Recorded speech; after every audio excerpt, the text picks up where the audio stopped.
ಅಂತ ಹೇಳಿದ ತಕ್ಷಣ ಅಲ್ಲಾಡ್ತಾ ಇದೆ ಈಗಲೇ. ಮೇಡಮ್ ಊಟ ಮಾಡ್ಲಿಲ್ಲ. ಸಾರಿ. ಮುಂದೆ ಕೇಳಿಸ್ತಿದೆ. ನೋಡಿದ್ರಲ್ಲ ವೀಕ್ಷಕರೇ, ಬಿಗ್ ಬಾಸ್ ಸೀಸನ್ನ ಅಗ್ನಿ ಪರೀಕ್ಷೆ ಯಾವ ರೀತಿಯಾಗಿ ನಡೀತಾ ಇದೆ ಅಂತ ಹೇಳಿ ಎಲ್ಲರೂ ಸಹ ಅನ್ಕೊಂಡಿದ್ರು ಇದು ಒಂದು ಪ್ರಮೋಷನ್ಗೋಸ್ಕರ ಮಾಡ್ತಾ ಇರೋಂಥ ಆಡಿಷನ್. ಇದರಲ್ಲಿ ಕೇವಲ ಬರೀ ಸೆಲೆಬ್ರಿಟಿಗಳಷ್ಟೇ ಹೋಗ್ತಾರೆ, ನಾರ್ಮಲ್ ಪೀಪಲ್ಸ್ ಅಂತ ಹೇಳಿ ಸುಮ್ಮನೆ ಆಡಿಷನ್ನ ಕರಿತಾ ಇದ್ದಾರೆ. ಬಟ್ ಇದರಲ್ಲಿ ಯಾರನ್ನೂ ಕರ್ಕೊಳ್ಳಲ್ಲ ಅಂತ ಹೇಳಿ ಅದಾಗಿ ಒಂದು ಎಲ್ಲ ಜನರಲ್ಲಿನೂ ಒಂದಿಷ್ಟು ಪ್ರಶ್ನೆಗಳು ಹುಟ್ಟಾಕಿತ್ತು ಈ ಒಂದು ಆಡಿಷನ್.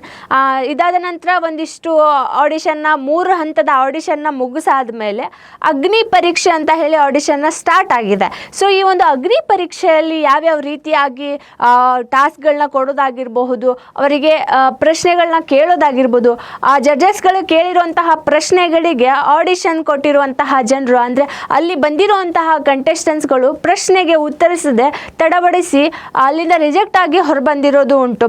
ಅದಾದ ನಂತರ ಕೆಲವೊಂದಿಷ್ಟು ಜನಕ್ಕೆ ಟಾಸ್ಕ್ಗಳನ್ನ ಕಂಪ್ಲೀಟ್ ಮಾಡೋಕ್ಕಾಗದೆ ಅಲ್ಲಿಂದ ರಿಜೆಕ್ಟ್ ಆಗಿರೋದುಂಟು.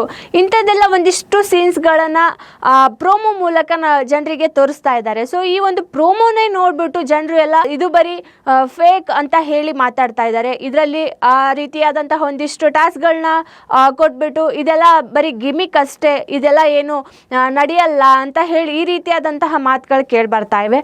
ಬಟ್ ಇದೆಲ್ಲದಕ್ಕೂ ಒಂದು ಫುಲ್ ಪಾಯಿಂಟ್ ಬೀಳೋದು ಆಗಸ್ಟ್ 16ರ ಒಂದು ತಾರೀಕಿನಲ್ಲಿ. ಏನಪ್ಪ ಅಂತಂದರೆ ಈ ಅಗ್ನಿ ಪರೀಕ್ಷೆ ಆರಂಭ ಆಗೋದೇ, ಸಂಪೂರ್ಣ ಎಪಿಸೋಡ್ ಪ್ಲೇ ಆಗೋದೇ ಆಗಸ್ಟ್ 16ಕ್ಕೆ. ಈ ಒಂದು ಅಗ್ನಿ ಪರೀಕ್ಷೆಯಲ್ಲಿ ಯಾವ್ಯಾವ ರೀತಿಯಾದಂತಹ ಟಾಸ್ಕ್ಗಳನ್ನ ಕೊಟ್ಟು ಯಾವ್ಯಾವ ರೀತಿಯಾಗಿ ಆ ಕಂಟೆಸ್ಟೆಂಟ್ಗಳಿಗೆ ಗೋಳೊಯ್ಕೋತಾರೆ ನಮ್ಮ ಜಡ್ಜಸ್ ಅಂತ ಹೇಳಿ ಅವತ್ತೇ ನಾವು ನೋಡೋಕ್ಕಾಗೋದು. ಅದೇ ರೀತಿಯಾಗಿ ನಮ್ಮ ಜಡ್ಜಸ್ಗಳನ್ನು ಮನಸ್ಗೆಲ್ಲೋರು ಯಾರು ಅಂತಲೂ ಹೇಳಿ ಅವತ್ತೇ ನಾವು ನೋಡಬೇಕಾಗತ್ತೆ.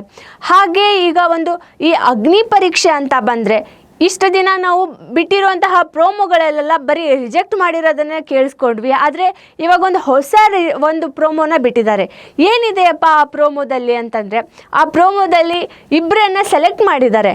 ಯಾರ್ಯಾರು ಅಂತಂದರೆ ರತ್ನ ಅಂತ ಹೇಳಿ ಲೇಡಿ ಮಹಿಳೆಯನ್ನು ಸೆಲೆಕ್ಟ್ ಮಾಡಿದ್ದಾರೆ. ಹಾಗೆ ಇನ್ನೊಬ್ಬರು ಒಂದು 20 ವರ್ಷದ ಹುಡುಗಿಯನ್ನು ಸೆಲೆಕ್ಟ್ ಮಾಡಿದ್ದಾರೆ. ಸೊ ಈ 2 ಕಂಟೆಸ್ಟೆಂಟ್ಸ್ಗಳನ್ನು ಸೆಲೆಕ್ಟ್ ಮಾಡಿದ್ದಾರೆ. ಇನ್ನು ಉಳಿದಿರೋದು 13 ಜನ ಕಂಟೆಸ್ಟೆಂಟ್ಸ್ಗಳು. ಈ 60 ಜನ ಕಂಟೆಸ್ಟೆಂಟ್ಸ್ಗಳಲ್ಲಿ ಈಗ ಸೆಲೆಕ್ಟ್ ಆಗಿರೋದು ಕೇವಲ ಇಬ್ಬರು. ಈ ಒಂದು ಅಗ್ನಿ ಪರೀಕ್ಷೆಯಲ್ಲಿ ತಮ್ಮ ಒಂದು ಟಾಸ್ಕ್ನ ಹಾಗೆ ಆ ಒಂದು ಎಲ್ಲ ಚಾಲೆಂಜಸ್ಗಳನ್ನ ಎದುರಿಸಿ ಸೆಲೆಕ್ಟ್ ಆಗಿರೋದು ಕೇವಲ ಇಬ್ಬರು. ಆ ಇಬ್ಬರಾದ ನಂತರ ಈಗ ನೆಕ್ಸ್ಟ್ 13 ಜನ ಯಾರು ಸೆಲೆಕ್ಟ್ ಆಗ್ತಾರೆ, 60 ಜನರಲ್ಲಿ ಇನ್ನು 13 ಜನ ಆ ಸ್ಟಾರ್ ಲಿಸ್ಟಿಗೆ ಹೋಗಿ ಕೂರೋರು ಯಾರು ಅಂತ ಹೇಳಿ ನಾವಿನ್ನೂ ವೇಟ್ ಮಾಡಬೇಕು. ಸೊ ಈಗ ಸೆಲೆಕ್ಟ್ ಆಗಿರುವಂತಹ ಇಬ್ಬರು ಸಹ ಒಬ್ಬರು ತುಂಬಾ ವಯಸ್ಸಾಗಿರುವಂತಹ ಅಜ್ಜಿ, ಅವರು ಸಹ ಸೆಲೆಕ್ಟ್ ಆಗಿದ್ದಾರೆ. ಅವರು ಜಡ್ಜಸ್ಗಳು ಕೇಳಿರುವಂತಹ ಕ್ವಶನ್ಸ್ಗೆ ಬರೋಬ್ಬರಿ ಉತ್ತರನ ಕೊಟ್ಟಿದ್ದಾರೆ. ನೀವು ಅಲ್ಲಿ ಹುಷಾರು ತಪ್ಪಿದ್ರೆ, ಊಟ ಮಾಡೋಕ್ಕಾಗದೆ ಹುಷಾರು ತಪ್ಪಿದ್ರೆ ಏನು ಮಾಡ್ತೀರಾ ಅಂತ ಹೇಳಿ ಕೇಳಿದಾಗ ತೊಡೆ ತಟ್ಟಿ ಆಟ ಆಡ್ತೀನಿ ಅಂತ ಹೇಳಿ ಉತ್ತರನ ಕೊಟ್ಟಿದ್ದಾರೆ. ಅದೇ ರೀತಿಯಾಗಿ ಮುಗ್ಧ ಮನಸ್ಸಿನ ಹುಡುಗಿ, ಹಾಗೆ ಆ ಒಂದು ಇನ್ನೋಸೆಂಟ್ ಆಗಿರುವಂತಹ ಹುಡುಗಿ, ಆ ಮನೆಗೆ ಬಿಗ್ ಬಾಸ್ ಮನೆಯಲ್ಲಿ ಇರಬೇಕು ಅಂತ ಹೇಳಿ ಆ ಒಂದು 20 ವರ್ಷದ ಹುಡುಗಿಯನ್ನು ಸೆಲೆಕ್ಟ್ ಮಾಡಿದ್ದಾರೆ, ಕುಮಾರಿ ಅಂತ ಹೇಳಿ. ಅದಾದ ನಂತರ ಈಗ ಅಗ್ನಿ ಪರೀಕ್ಷೆಯಲ್ಲಿ ಮತ್ತು ಇನ್ನೂ 13 ಜನ ಸೆಲೆಕ್ಟ್ ಆಗೋದು ಬಾಕಿ ಇದೆ. ಈ 13 ಜನ ಯಾರಾಗ್ತಾರೆ, 13 ಜನ ಸೆಲೆಕ್ಟ್ ಆಗಿ ಆ ಬಿಗ್ ಬಾಸ್ ಮನೆಯಲ್ಲಿ ಲಕ್ಕಿ ಸ್ಟಾರ್ಸ್ ಅಂತ ಹೇಳಿ ಯಾರಾಗ್ತಾರೆ ಅನ್ನೋದನ್ನು ನಾವಿನ್ನೂ ಕಾದು ನೋಡಬೇಕಿದೆ.